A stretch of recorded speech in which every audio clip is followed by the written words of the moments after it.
Post. अब ये मिटा दे। ये तो अपने आप निकलेगा ना। હવે શું કરીએ? ચાલુ. अच्छा,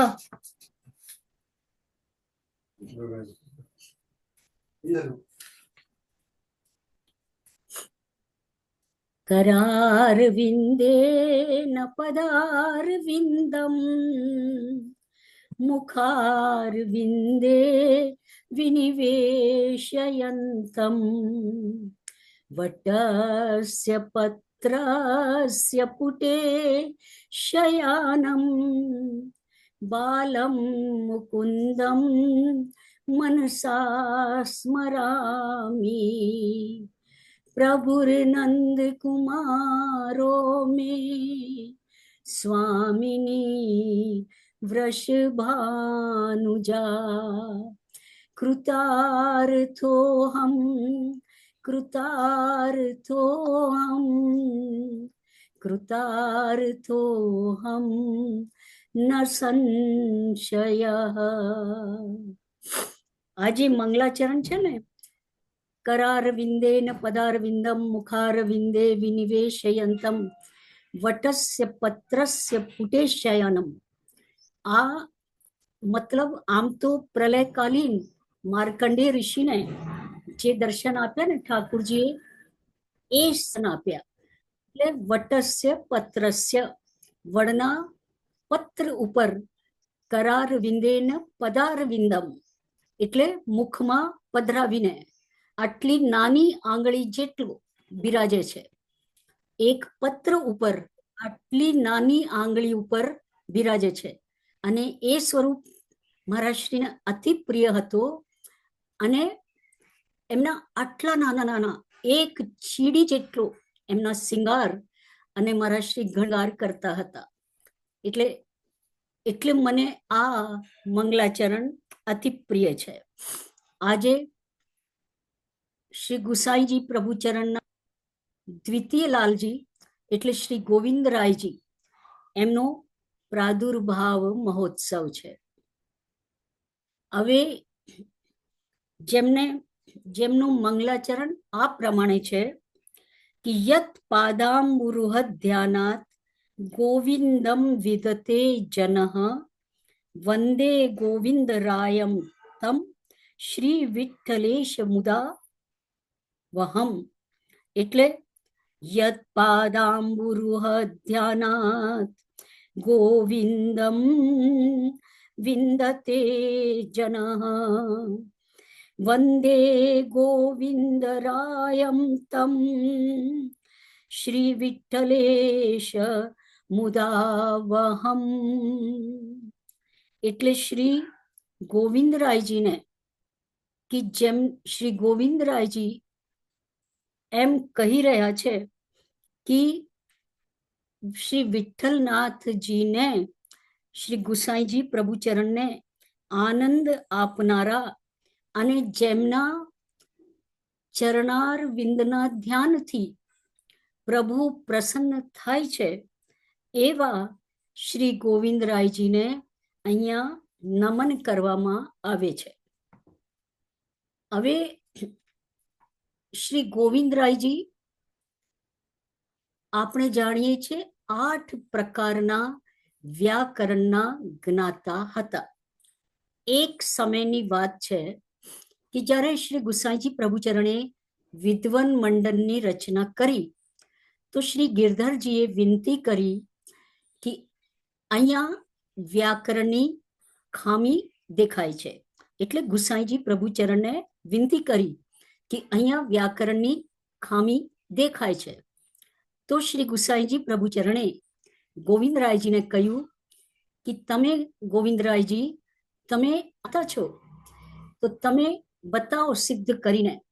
અને ગોવિંદરાયજીએ સિદ્ધ કરીને બતાવ્યું કે આમાં લેકિન આ વિદ્વન મંડળમાં આ બધી વાત વ્યાકરણ સંગત છે. એટલે એ 8 પ્રકારની વ્યાકરણ માટે છે કે ઇન્દ્રશ ચંદ્રા કાશ કૃત્સ્ન પાણીની અમર જૈનેન્દ્ર ઇત્યષ્ટૌ શાબ્દિકાહ સ્મૃતાહ. આ 8 પાણીની છે, અમર છે, ઇન્દ્ર છે, પીપ્પલી છે, શાકટાયન છે. એટલે 8 પ્રકારની વ્યાકરણ. આ રીતે પ્રકારની વ્યાકરણના એક્સપર્ટ. પાણીની તો વ્યાકરણના એક્સપર્ટ હતા જ, પણ આપણા ગોવિંદરાયજી તો 8 પ્રકાર. શ્રી ગુસાઈજી પ્રભુચરણ એક વારની વાત કે જ્યારે એમને ત્યાં લગ્ન થઈ રહ્યા હતા ત્યારે ઉત્થાપનની સેવા, તો એમના આંખોમાં અશ્રુ જોઈને પ્રભુચરણે પૂછ્યું કે તમારી આ વખતે આંખોમાં અશ્રુ કેમ? ત્યારે એમણે કહ્યું કે ઉત્થાપનના જારીજી ભરવાનો સમય થયો છે, છૂટી રહી છે, તેથી એમને સેવાનો વિયોગ થઈ રહ્યો છે. ત્યારે શ્રી ગુસાઈજી પ્રભુચરણે કહ્યું કે જાઓ તમે સેવામાં સ્નાન કરો. એટલે શ્રી ગોવિંદરાયજી અત્યંત સેવાની અંદર નિમગ્ન હતા અને કોઈ સેવા છૂટે તો એમને બહુ જ અંદરથી વિવલતા થતી હતી કે સેવા ન છૂટે. તો આપણે આપણા પ્રાચીન આચાર્યોથી બધી સેવાઓ છોડીએ છે અને ચરણ સ્પર્શની પણ સેવા આપણા લાભ માટે, સ્વાર્થ માટે કરીએ તો એ ઘણું છે, બલકી સેવામાં તો નથી. ચંદ્રગોપાલજી મહારાજ શ્રી ઘણીવાર આ વાત કહેતા હતા કે સેવામાં આળસ દૂર કરો, બધા પ્રકારના આળસ્યને છોડીને અને સેવામાં લાગી જાઓ. ગોવિંદરાયજીનું પ્રાગટ્ય એટલે વ્રજ વિક્રમ સંવત. હમણાં તો 2081 પણ પૂરો થઈ ગયો. તો 99 માર્ગ શીર્ષ કૃષ્ણ એટલે વ્રજ માર્ગ શીર્ષ કૃષ્ણ અષ્ટમીના દિવસે, ગુરુવારના દિવસે થયો હતો. અને આજે તો શનિવાર છે, તો આજે ગોવિંદરાયજીનો એમનો પ્રાદુર્ભાવ દિવસ છે.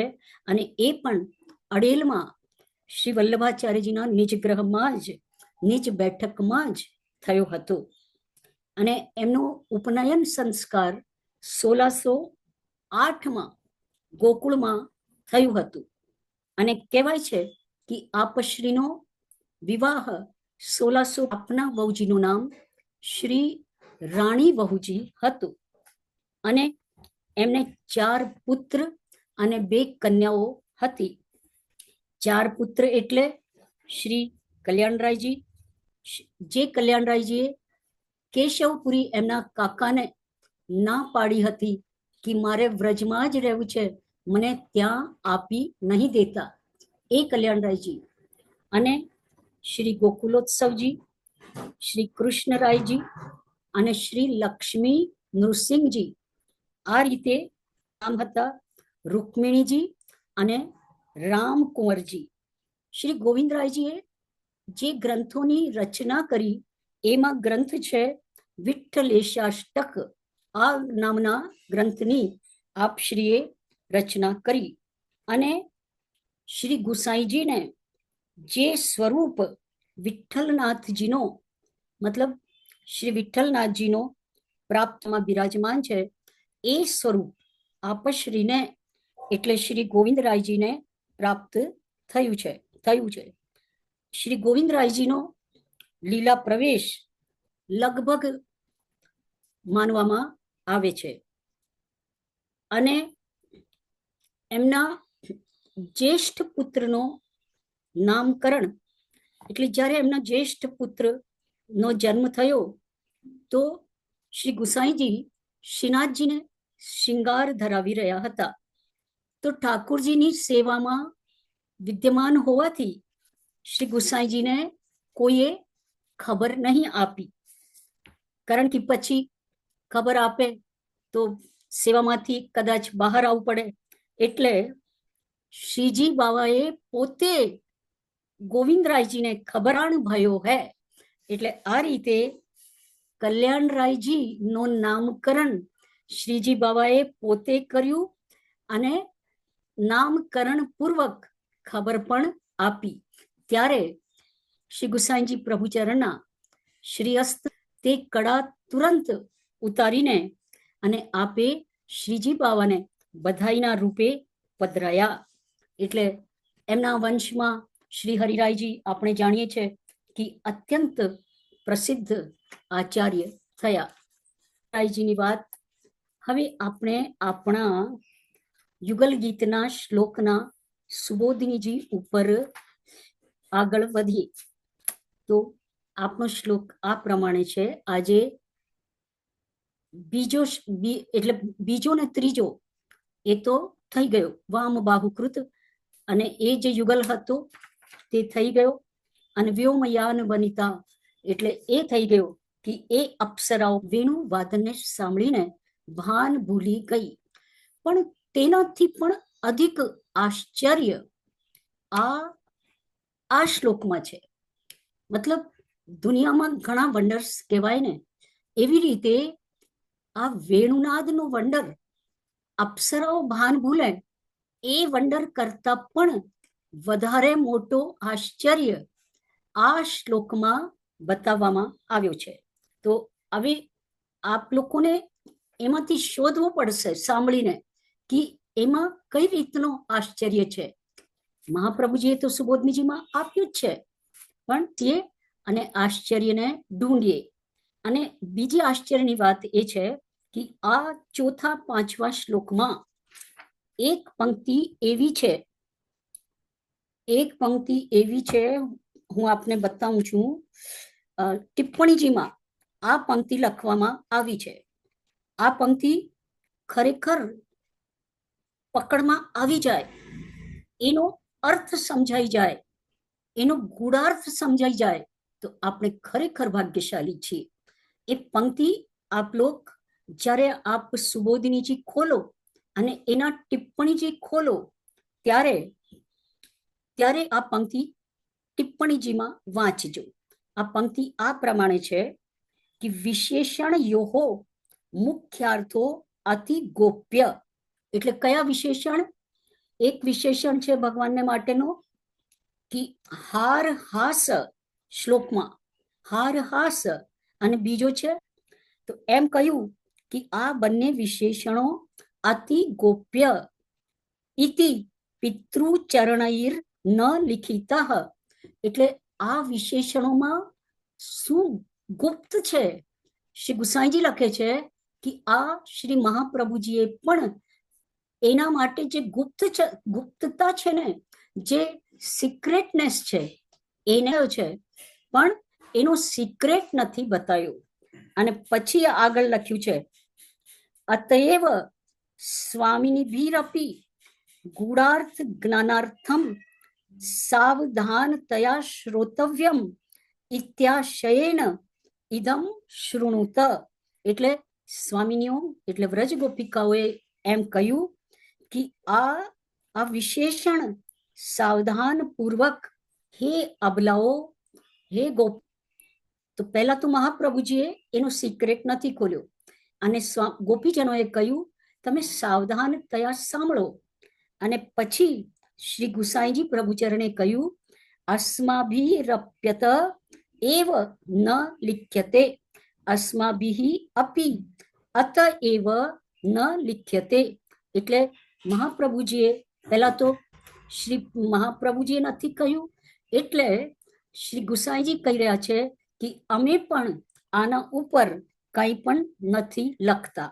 અને પછી કહ્યું તદ અનુગ્રહ વતામ, એટલે ભગવાનના અનુગ્રહ વાળા લોકો સ્વત એવ તત સ્ફૂર્તે હે, ભગવાનની કૃપાથી ભગવાનના અનુગ્રહ વાળા લોકોને એ ગુણાર્થનો પોતાની જાતે જ તદ જ્ઞાનસ્ય અનુચિતત્વાત, અને બીજાઓને આ ગુણાર્થનો જ્ઞાન થાય એ યોગ્ય નથી, એ અનુચિત છે. ભગવાન માત્ર સ્નેહવતો અન્ય ધર્મ નિવૃત્તિ સ્વાભાવિકી. એટલે એમ કહ્યું કે ભગવાન માત્ર સ્નેહવતો, ભગવાનમાં જેમનો સ્નેહ છે, એટલે ભગવાનમાં સ્નેહ વાળાઓને અન્ય ધર્મોની એટલે પ્રાપંચિક ધર્મોની, સાંસારિક ધર્મોની નિવૃત્તિ સ્વાભાવિક રીતે ઓટોમેટિક, મતલબ સિદ્ધ જ છે, એને સિદ્ધ કરવાની કોઈ આવશ્યકતા નથી. જેમ કે આપણા કુંમનદાસજીને, પછી બીજા જે ભક્તો ઢેર હોય એને શું કહેતા હતા પોતાની ભત્રીજીને કે અરે આ કચરાનો ઢેર હટાવ. એટલે એ લોકોને લૌકિક સંપત્તિ માટે કોઈ જ આકર્ષણ નથી હોતો. એ તો એ આકર્ષણ સ્વિસ બેંકમાં રૂપિયા જમા કરાવવાનું કામ તો જે ભગવાન માર્ગમાં નથી, જે સંસારિક પ્રવૃત્તિ વાળા છે તેમને હોય, અને જેમની સાંસારિક નિવૃત્તિ થઈ ગઈ છે નથી. મેં હમણાં 2 દિવસ પહેલા જ એક પ્રવચનમાં કહ્યું હતું કે જેમના ઉપર ભગવાનની કૃપા હોય છે તેમને લૌકિક બધી જ બાબતોની અનિચ્છા થઈ જાય છે. એ લોકોને લૌકિક ઈચ્છાઓથી વિરામ થઈ જાય છે. અને જેમને લૌકિક ગરીબ છે નહીં તો, અને જે ભગવાનના ભક્તો છે એ મોટામાં મોટા અમીર છે એટલા માટે કે એમને કોઈ પણ લૌકિક ઈચ્છા હોતી નથી, પૈસાની ઈચ્છા હોતી નથી. કારણ કે જેમ કે નંદ મહોત્સવ થયો તો બધા અંદરાયજીએ એટલો આપ્યો કે હવે કોઈને માંગવાની પણ ઈચ્છા ન રહી. એટલે આપણા અંદરથી માંગવાની પણ ઈચ્છા જતી રહે. એ જ તો ભગવત કૃપાથી અમીરી પ્રાપ્ત થાય છે. હવે શ્લોક તરફ. હંત ચિંતેદમ હાર હાસ ઉર્સી સ્થિર વિદ્યુત નંદ સૂનુ રયમાર્ત જનાનામ નર્મદો યર્હિ કૂજિત વેણુ. આ શ્લોક નંબર 4. 5 છે વૃંદશો વ્રજ વૃષા મૃગ ગાવો વેણુ વાદ્ય ઋત ચેતસ આરાત દંત દષ્ટ કવલા ધૃત કર્ણા નિદ્રિતા લિખિત ચિત્રમિવાસન. આ શ્લોક નંબર 5. હવે ગોપીઓ, બધી જ ગોપીઓ એક જ સ્થાને એકત્રિત થઈને, અને પહેલા જે ગોપીને પ્રભુના હૃદયમાં આંતરલીલામાં જેવા દર્શન થયા તેનું વર્ણન વામબાહુ અને વ્યોમયાન વનિતા આ શ્લોકો આ યુગલ દ્વારા કર્યો. હવે એ ગોપી જે હતી તે પહેલા રાજસી ગ્રુપની ગોપિકાઓ બોલી રહી છે. તો પહેલો યુગલ એ સાત્વિક રાજસી ગોપિકાઓનો યુગલ હતો. હવે રાજસી ગ્રુપની રાજસી ગોપિકા બોલે છે, અને પછી 6ઠ્ઠો ને 7મો રાજસ તામસી ગોપિકા બોલશે. તો આ વિભાગ શ્રી મહાપ્રભુજીએ વર્ણન કર્યો છે. તો સુબોધનીજીમાં તો હમણાં જેમ જેમ આપણે પંક્તિનું વાંચન કરીશું ત્યારે આ વાત આવશે. તો ગોપીઓ કહી રહી છે,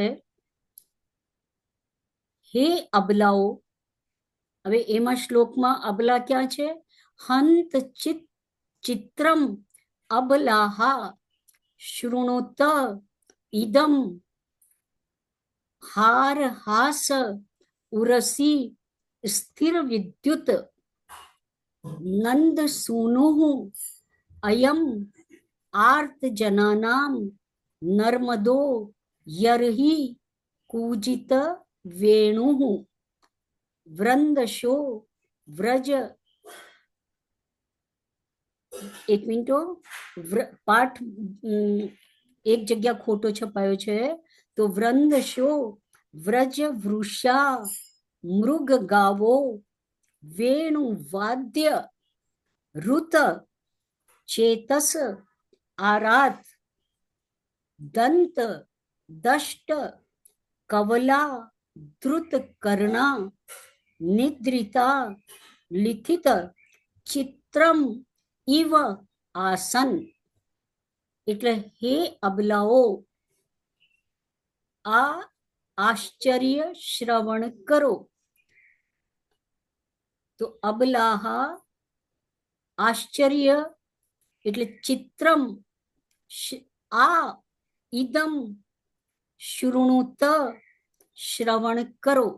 હે અબલાઓ, આ આશ્ચર્ય શ્રવણ કરો. એટલે એ ગોપી, જેમ ધારો મીટિંગમાં બધા ઊભા થઈ ગયા છે અને એ બોલી રહી છે કે હવે તમે આ આશ્ચર્યને શ્રવણ કરો. હવે આશ્ચર્ય શું છે? હવે તમને એમાં આશ્ચર્ય ખબર પડવી જોઈએ.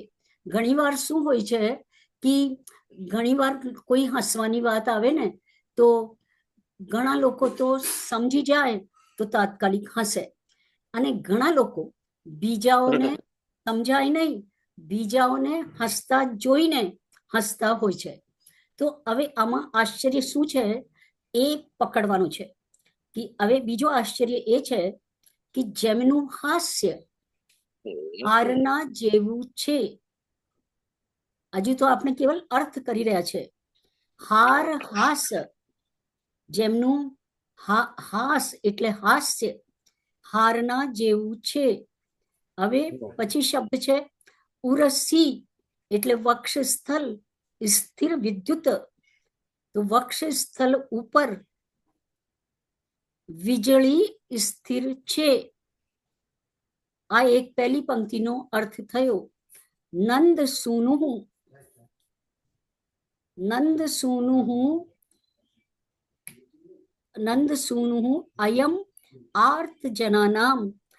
આજે સામે દેખાય છે, કારણ કે ગોપીજનોને તો બધું હૃદયમાં, એ તો હૃદયમાં પણ લીલાઓ તો દેખાઈ રહી છે ને.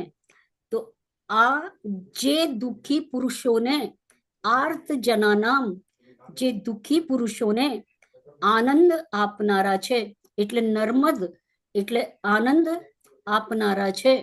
નંદ સુનું, આ નંદરાયજીના સુનું પુત્ર આર્ત જનાનામ, દુઃખી જનોને નર્મદો આનંદ આપનારા છે. અને